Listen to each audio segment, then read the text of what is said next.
Welcome back for Tuesdays. These things are written as we continue with Genesis chapter 7. We're starting to read at the first verse. Then the Lord said to Noah, "Get into the ark, you and all your household, for I have seen that you are righteous before me in this generation. Take with you 7 pairs of all clean animals, the male and his mate, and a pair of the animals that are not clean, the male and his mate, and 7 pairs of the birds from the heavens also, male and female, to keep their offspring alive on the face of the earth. For in 7 days I will send rain on the earth, 40 days and 40 nights, and every living thing that I have made I will blot out from the face of the ground." And Noah did all that the Lord had commanded him. Again, the second time that is stated, isn't it? That the Lord, that Noah obeys the Lord. How is he righteous? It says in verse 1, "For I have seen that you are righteous before me in this generation." And remember, the generation was sinful. They were violent. The righteousness is the same as our righteousness. Trusting in the Lord. Trusting in the promises that God has for us. The promise here of God's protection. Now, here in this passage, we see a few times where 7 is mentioned. He gives him 7 days. He talks about 7 pairs of clean animals, 7 pairs of birds. That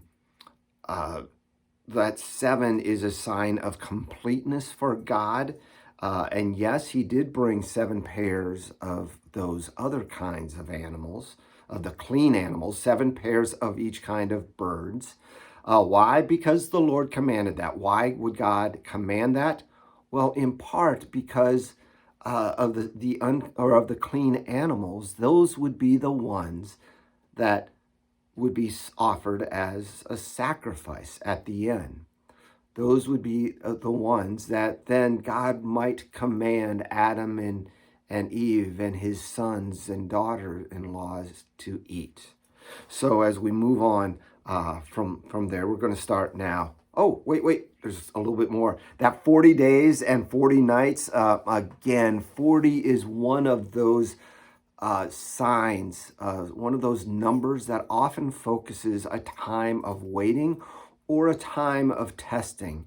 Think about Moses, the 40 years that he spent away before God called him to lead God's people out of Israel. The 40 years in the wilderness, the 40 days and 40 nights that Jesus spent in the wilderness, all focusing on times of trial, of temptation perhaps, to prepare for something greater. Let's continue now with verse 11. "In the 600th year of Noah's life, in the 6th month, on the 17th day of the month, on that day all the fountains of the great deep burst forth, and the windows of the heavens were open, and rain fell upon the earth 40 days and 40 nights. It was unlike anything seen before this or even since. It changed the world. It changed the atmosphere, and it was changed forever. Notice how it says that the fountains of the deep burst forth. The waters that were being held underground burst forth and shot up in the air as part of the rain that was coming down. The whole world was in chaos at that point, as a result of the sins of God's people, of the people of the land. Verse 17, "The flood continued 40 days on the earth. The waters increased and bore up the ark, and it rose high above the earth. The waters prevailed and increased greatly on the earth, and the ark floated on the face of the waters. And the waters prevailed so mightily on the earth that all the high mountains under the whole heaven were covered. The waters prevailed above the mountains, covering them 15 cubits deep, and all flesh died that moved on the earth, birds, livestock, beasts, all swarming creatures that swarm on the earth, all mankind. Everything, on the dry land, in whose nostrils was the breath of life, died. He blotted out every living thing, every living thing that was on the face of the ground, man and animals and creeping things and birds of the heavens. They were blotted out from the earth. Only Noah was left and those who were with him on the ark.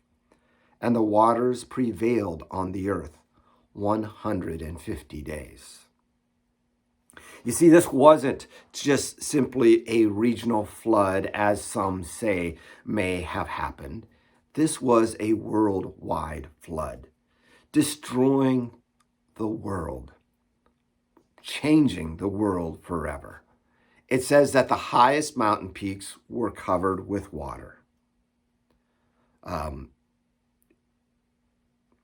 It destroyed all that was not on the ark. It was a destruction of evil, so that God could start over with this new life. 1 Peter, I believe it's chapter 3, uses this ark and flood analogy to symbolize baptism, talking about how as Adam and his family were saved from the waters through the ark, and then said that this symbolizes baptism.